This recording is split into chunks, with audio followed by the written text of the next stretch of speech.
Mesdames et messieurs, bienvenue dans cette émission spéciale que je co-présente avec mon collègue Wendiam Valentin depuis Djibouti, où nous sommes actuellement. Djibouti, terre d'accueil et d'hospitalité, mais surtout terre de talent.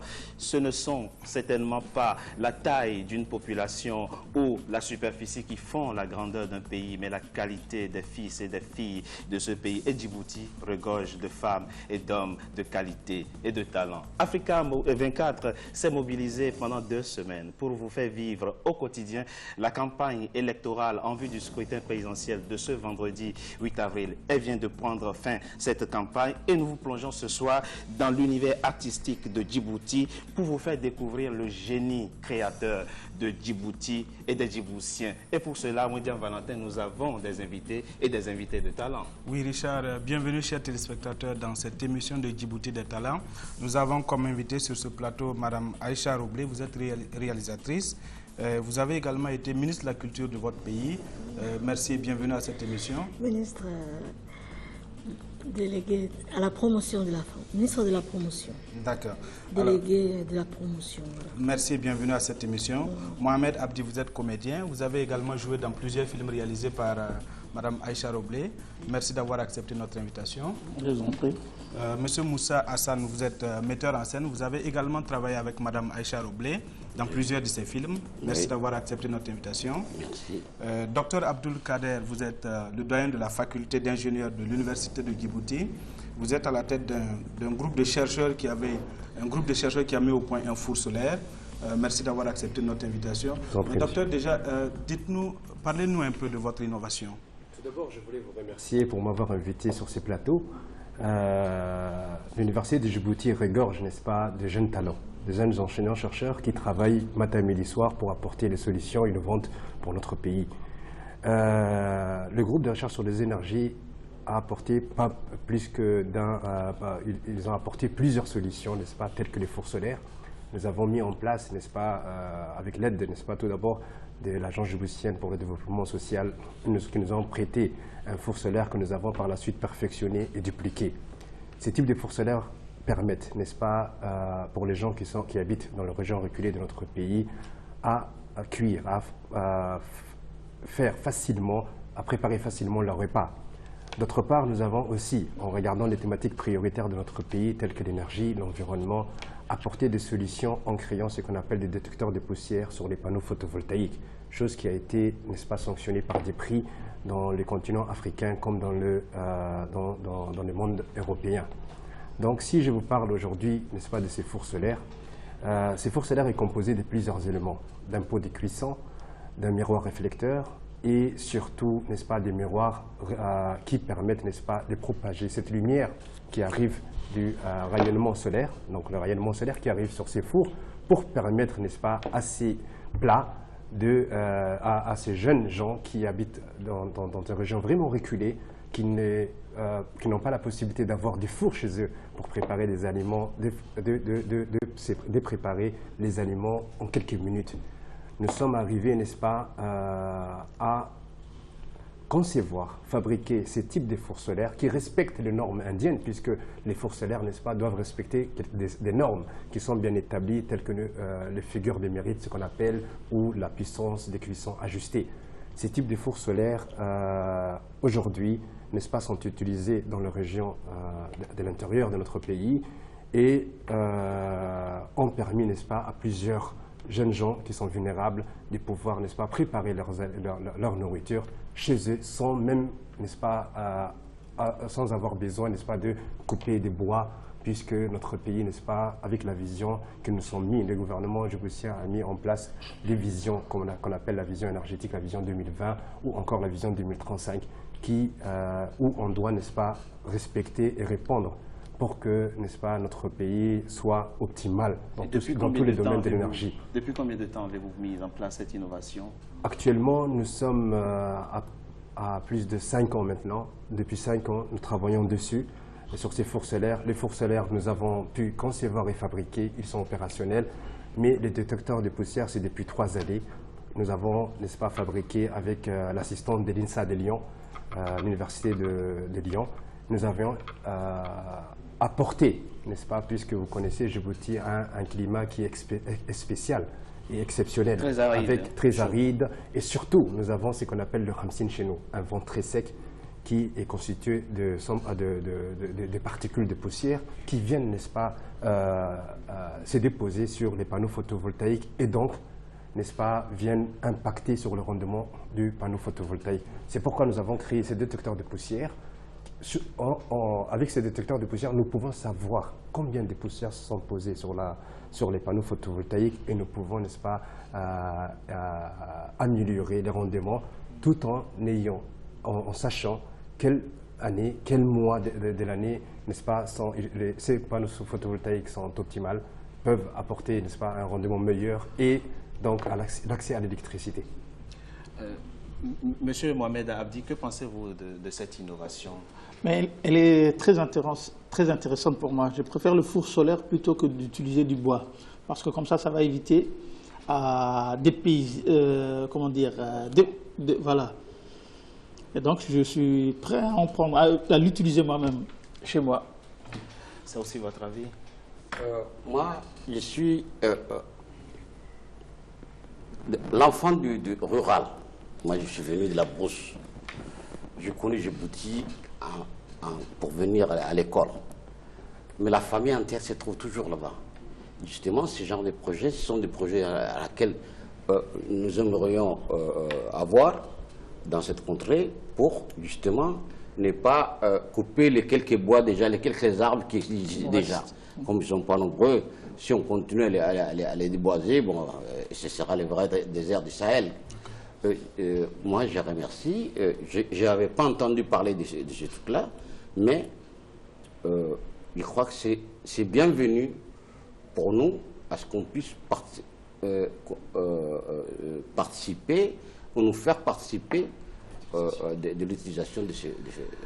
Madame Aïcha, que pensez-vous justement de l'innovation de ces chercheurs djiboutiens? Alors moi, quand je suis arrivée sur le plateau, j'avais dit à notre ami, ces chercheurs qui ne trouvent pas.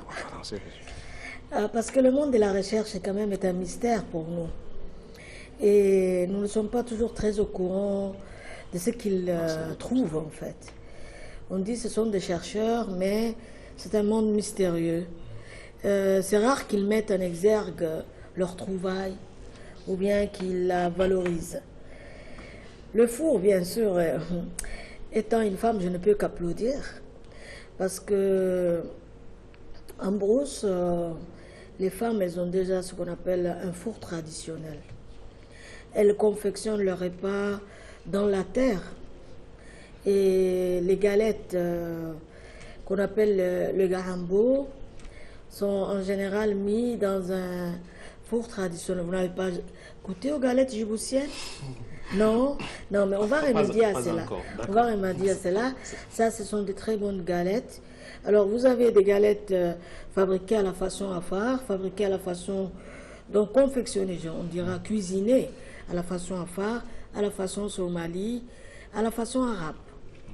Et les trois sortes de galettes sont faites donc dans un four en terre. Et ça va beaucoup aider les femmes, surtout les femmes rurales, qui maintenant, avec l'accès à l'eau, avec ce four-là, je crois que les petites filles auront le temps de fréquenter l'école. C'est très important. D'accord. Alors, docteur, est-ce que les populations ont adopté votre innovation? Vous savez, ils n'ont presque plus le choix. Puisque le peu de forêt que nous avons, n'est-ce pas, lorsqu'on voit qu'il y a la déforestation à Djibouti, où les arbres, n'est-ce pas, sont en manque, ils ne peuvent que l'utiliser. Pourquoi? Parce que tout d'abord, ça doit être un truc qui est abondant, une machine qui est abondante, facilement, n'est-ce pas, abondante, que les gens peuvent facilement utiliser.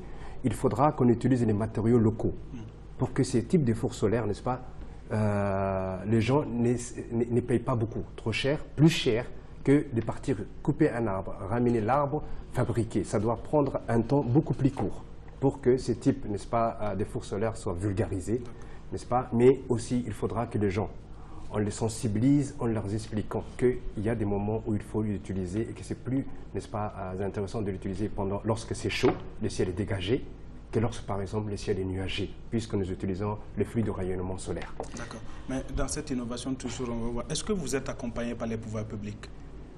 Vous savez, j'appartiens à une université. Donc, à l'université, ce type, n'est-ce pas, de technologie, de sciences et d'innovation, n'est-ce pas, sont très suivis, très accompagnés. Nous avons des fonds, n'est-ce pas, que l'Université de Djibouti nous octroie et nous sommes suivis, n'est-ce pas, et nous aidons surtout, par exemple, les directions et les services de l'État, tels que l'Agence djiboutienne pour la maîtrise de l'énergie, avec qui nous travaillons en étroite collaboration, la direction de l'énergie ou encore la DDS, qui est l'Agence djiboutienne pour le développement social. Wendiam et chers invités, je propose pour mieux découvrir cette innovation que nous suivions ce sujet découverte qui est signé Mokhtar Bari. Celle géothermique de Djibouti, c'est la solution trouvée par un groupe de chercheurs djiboutiens conduit par Abdulkader Ibrahim Idriss, doyen de la faculté d'ingénieur de l'université de Djibouti. Cette innovation est, selon ces chercheurs, une version améliorée d'un four dont les origines sont indiennes. L'objectif étant de le perfectionner et le moderniser en tenant compte des besoins des populations djiboutiennes. C'est une innovation. Innovation parce que nous sommes partis de quelque chose qui existait déjà. Nous avons été contactés par l'Agence djiboutienne de développement social qui avait des fours solaires. Et nous avions essayé de, n'est-ce pas, perfectionner, n'est-ce pas, d'améliorer les performances de ces fours solaires, qui est un cuisseur solaire, pour préparer les repas, les aliments. C'était destiné pour les gens pauvres, les gens qui habitent dans les régions reculées de notre pays, telles que dans la brousse, dans la campagne. Pays désertique, Djibouti a un potentiel géothermique important. Cette innovation participe à la lutte contre le déboisement, la volonté de ces jeunes chercheurs étant aussi et surtout la protection de l'environnement. Aujourd'hui, nous sommes au stade où on doit les cloner, on doit les multiplier, on doit fabriquer nos propres fours solaires, puisque ces fours solaires qui nous ont été donnés par la DDS, c'est un four solaire qui a été utilisé par les Indiens, qui a été conçu et fabriqué par les Indiens. Nous, à notre niveau, avec nos propres matériels djiboutiens, nous sommes arrivés aujourd'hui à fabriquer un, et nous sommes à un stade de finalisation de ces projets-là. Et nous avons essayé de multiplier, puis de distribuer, n'est-ce pas, aux gens. L'innovation prête reste enfin l'étape de la vulgarisation. Les moyens se font toujours attendre dans un pays où tout est prioritaire. Cette innovation a valu à Abdulkader Ibrahim 2 prix du président Ismaël Omar Guelleh en 2013 et en 2015. C'est un four pour les pauvres, avez-vous dit, dans l'élément, il va coûter combien à peu près pour les ménages djiboutiens? Vous savez, il faudra, n'est-ce pas, poser cette question. Je vois cette question sous plusieurs angles. Tout d'abord, lorsque je dis les gens pauvres, c'est-à-dire les gens vulnérables, les gens qui n'ont pas les moyens, n'est-ce pas, d'acquérir ce type de matériel. Ces fours solaires, tout d'abord, c'est pour aider. C'est vrai, ça va coûter à peu près 7500 francs Djibouti. 7500 francs Djibouti. Ce type de four solaire, normalement, coûte à peu près 15 000 francs. Nous avons divisé les prix en deux. Pourquoi? Parce que nous allons utiliser nos propres matériaux locaux. À part le miroir, tout est djiboutien. À part les miroirs, tout est djiboutien, puisque les miroirs, nous ne pouvons pas les fabriquer ici à Djibouti. C'est pourquoi, avec ces prix-là, n'est-ce pas, et avec un suivi et l'accompagnement de ces chercheurs, n'est-ce pas, pour expliquer, pour sensibiliser ce type de fours solaires, je pense que le prix est abordable. Alors, est-ce que vous comptez sur l'appui des pouvoirs publics pour une plus grande vulgarisation? Est-ce qu'il y a des signaux qui montrent aujourd'hui que vous serez soutenu dans cette opération, puisque là, vous proposez 7 500 francs djiboutiens au lieu de 15 000 normalement? Tout à fait. Il faut rentabiliser quelque part. Tout à fait. Vous savez, lorsque j'ai participé à plusieurs conférences, par exemple, une qui a été au COMESA pour le pays de COMESA, Djibouti est membre, nous avons présenté nos études. Ça a été sanctionné par un prix. Ils nous ont demandé, est-ce que le gouvernement djiboutien vous suit? Nous leur avons dit que si on est arrivé aujourd'hui jusqu'à là, à fabriquer des détecteurs de poussière pour les panneaux solaires, à fabriquer des panneaux photovoltaïques, souvent les chercheurs restent beaucoup plus de temps dans leur laboratoire à trouver des solutions immédiatement. Il y a l'Université de Djibouti qui, n'est-ce pas, est en étroite collaboration avec le gouvernement djiboutien, qui doivent, n'est-ce pas, aider ces jeunes chercheurs. Et le prix, n'est-ce pas, qu'on nous donne, n'est-ce pas, est source de motivation pour pouvoir, n'est-ce pas, par la suite, apporter encore et encore des solutions aux problèmes socio-économiques de notre pays. D'accord. Mais dans cette même dynamique de vulgarisation, est-ce qu'il n'y a pas la possibilité, par exemple, chez vous, de prospecter du côté des banques privées pour voir un possible financement? Nous avions déjà établi plusieurs projets dans ce sens. Plusieurs projets dont, par exemple, l'efficacité thermique du bâtiment. Vous savez, chez nous, l'isolation thermique dans le bâtiment reste trop chère. Et nous avions pensé à fabriquer et à concevoir nos propres parpaings djiboutiens composés de polystyrène et nous sommes encouragés par le PNUD ou par encore l'ambassade de France à Djibouti. Madame Roblé, vous avez une expérience gouvernementale. Comment peut-on encourager du côté des pouvoirs publics ce genre de recherche, d'innovation? Moi, je crois que c'est plus qu'un signe d'encouragement, puisque il a reçu un prix des mains du chef de l'État, ce que vous avez dit dans le reportage. Et cela démontre que le pouvoir public les suit de très près.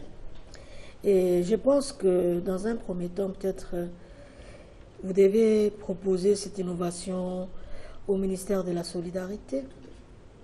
Je crois que Madame la ministre, elle est très sensible, elle est très proche donc déjà de par son ministère, de par son mandat, très proche des groupes vulnérables.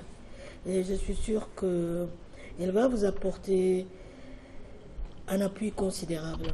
Normalement, c'est fascinant comme innovation et c'est à eux de ne pas hésiter à frapper toutes les portes. Et je crois que dès que notre président de la République apprécie un travail, en général, il est soutenu. Monsieur Hassan, vous avez dit, vous êtes du milieu rural. Oui. Vous l'avez dit ici avec une grande fierté qui nous frappe. 7500 francs djiboutiens pour ce faux, c'est abordable en milieu rural. Est-ce que vous pensez qu'en milieu rural, les gens peuvent avoir la possibilité de s'offrir ce faux solaire? À mon avis, c'est un peu cher toujours. Pour quelqu'un qui vit dans le milieu rural, déjà, il a un problème de survie. Comment dirais-je, subvenir aux besoins de ses enfants et de sa femme, l'homme, en travaillant la terre ou bien en élevant le bétail. Et quand on lui demande pour un matériel comme ça, là, bon, que lui, dont il arrivait à faire cuire ses aliments sans problème, tu vois, sans payer 100 francs. Et quand on lui dit de payer 7500, bon, je crois que c'est un peu cher.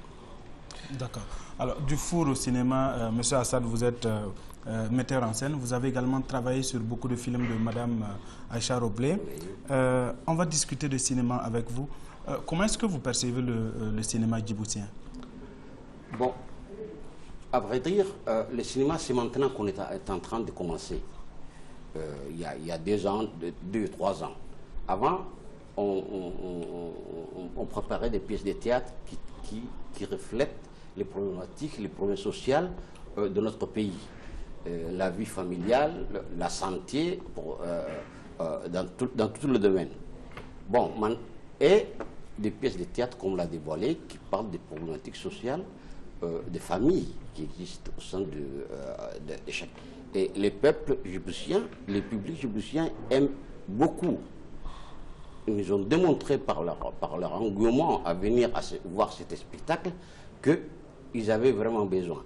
Avant ça, moi, j'ai monté des pièces de théâtre africains et françaises. Vous en avez monté plus d'une centaine, hein? Oui, plus ou moins.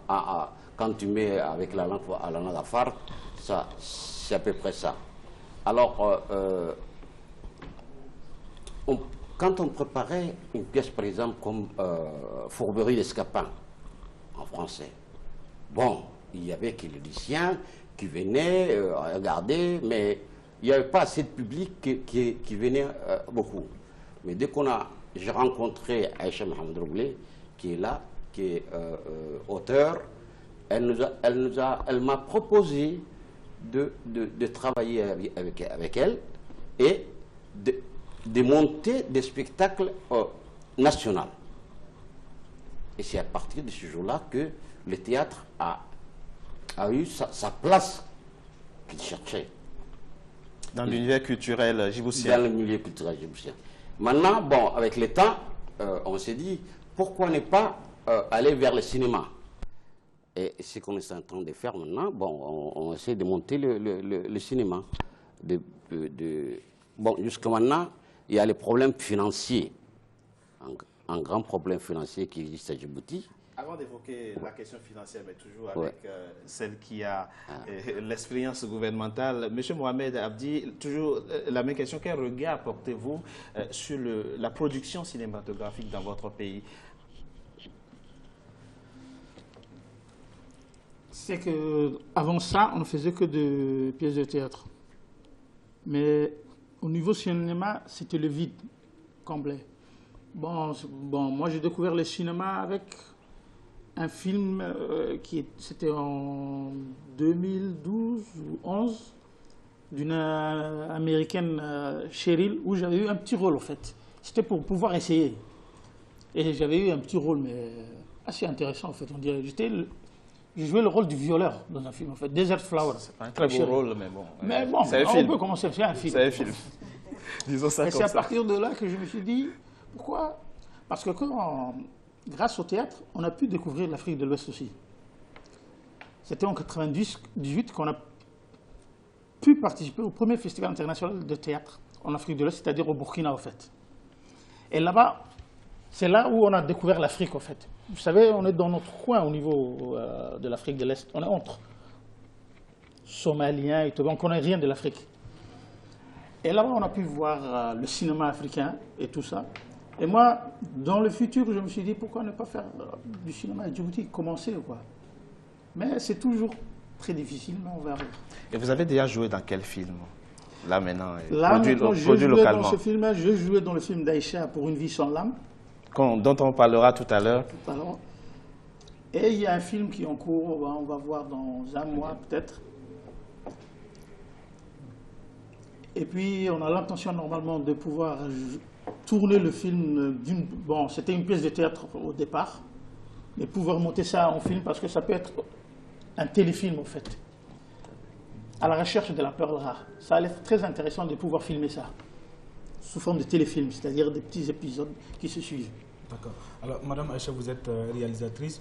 Est-ce qu'à Djibouti, il y a autant de comédiens, par exemple, lorsque vous voulez réaliser un film? Est-ce qu'il faut-il faire appel, par exemple, à des comédiens externes ou à l'intérieur même du pays, vous en avez? Alors, moi, je fais partie des gens qui pensent qu'il faut consommer djiboutien. Et surtout, il faut croire aux Djiboutiens. Et par exemple, quand j'ai écrit La Dévoilée, donc, elle a été écrite en 1982. Elle est restée dans le tiroir jusqu'en 1994. À l'époque, on aimait donc tout ce que les artistes faisaient, mais on n'aimait pas les artistes. La différence d'aujourd'hui, à la différence d'aujourd'hui, c'est-à-dire on aime le produit artistique. On va donc chanter les chansons d'un artiste, on va aimer ça, et chacun va prendre cette chanson à son compte.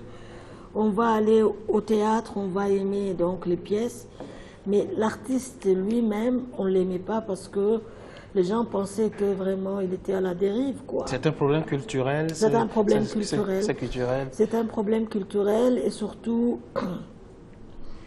les artistes, ils sont très permissifs. C'est des gens libres, surtout qui sont un peu à l'écart de la tradition, qui se sont un peu rébellés. Ils sont un peu iconoclastes. Voilà, exactement. C'est des gens qui peuvent fréquenter, qui se fréquentent entre eux, même pas pour faire du mal, mais un artiste ne voit pas d'un mauvais œil qu'une femme qui s'assoit à côté de lui, qui soit son égal, qui broute avec lui. En fait, ils sont très émancipés dans leur tête. Et vous pensez que la société djiboutienne... Non, la société d'alors, de cette époque-là, n'était pas prête pour accepter ça. D'où ma peur, n'est-ce pas, de présenter ma pièce dans les années 80. C'était un handicap pour moi, parce que, étant ici d'une famille très religieuse, c'est la peur des candidatons, c'est la peur de déshonorer mon papa chéri, si vous voyez ce que je veux dire. Donc c'était mal vu. Et il a fallu attendre jusqu'en 1994. Au début, j'ai participé. Non, au début, nous allions toujours voir M. Moussa sur scène. Bon, Mohamed Abdi était plus jeune à l'époque. Nous étions les spectateurs de M. Moussa, qui est un très grand comédien. Chez nous, c'est un très très grand comédien. En plus, doublé d'un metteur en scène. Et on allait voir, ils avaient ce qu'on appelait ACAT à l'époque, Association des comédiens amateurs. C'était aux Salines et il y avait aussi un grand nom du théâtre, paix à son âme, c'est Kamil Mohamed Kamil. C'était un très grand aussi metteur en scène. Et d'ailleurs, ils ont la dévoilé, donc sera mise en scène par les deux, hein, ils seront deux à la mettre en scène. Alors, on les regardait et ils faisaient un effort considérable pour adapter, je veux dire, les pièces internationales, hein, qu'elles soient françaises ou africaines, tout ce que vous voulez, à la réalité djiboutienne. Alors, il y avait aussi M. Rifri Abdelkader Bamakhrama, qui est d'ailleurs un grand peintre de renom chez nous, qui a été même ex-ministre de la Culture lui-même. Lui aussi, il jouait, il faisait la mise en scène avec son épouse et tout.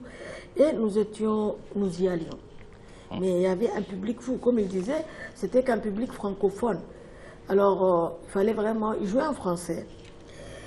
Et Moussa et Camille faisaient un effort considérable pour la réadaptation. Ils voulaient nous présenter ça, ils cuisinaient ça à la djiboutienne, si vous voulez. Jusqu'au jour où ils nous ont présenté une pièce d'un auteur qui jouait avec son chien. L'auteur, c'est un juge. Oui. C'était un juge qui jouait avec son chien. Il jouait avec son chien. Oui. Alors, tant que les pièces elles étaient des Molières, ou bien c'était des pièces africaines, eh bien ça allait bien au public djiboutien. Parce que, bon, comme à Djibouti, hein, nous, quand il y a un événement, tout le monde s'en mêle. Chacun a quelque chose à dire là-dessus. Il y a la grand-mère qui parle, le père qui parle, la soeur qui parle, la voisine qui s'en mêle. Et tout d'un coup, voilà qui nous a mené une pièce de théâtre avec un monsieur et un chevreau, à défaut de chien. Ils nous ont amené un chevreau. En et tout cas, on ne se retrouvait pas. Oui, et le public a boudé la pièce. Quoi. Nous retiendrons que nous avons eu l'honneur d'avoir autour de cette table des acteurs du monde du cinéma qui ont connu de succès. Vous avez réalisé beaucoup de films, dont un long métrage d'ailleurs, dont nous parlerons tout à l'heure. Pour une vie sans larmes, nous en parlerons dans la deuxième partie de notre émission. Merci à vous d'avoir accepté notre invitation, Monsieur Abdoul Kader, pour cette innovation d'ailleurs que vous avez apportée à vos compatriotes. Nous espérons effectivement qu'il y aura une grande adhésion, mais un accompagnement de la part des pouvoirs publics. Merci à vous d'avoir accepté notre invitation. Monsieur Ahmed Abdi, vous êtes comédien. Nous vous souhaitons d'avoir à l'avenir de très bons rôles, pas celui que vous avez eu dans votre premier film. Merci à vous également d'avoir accepté notre invitation. Nous marquons une courte pause. On se retrouve dans quelques instants pour la deuxième partie du Djibouti des talents. À tout de suite.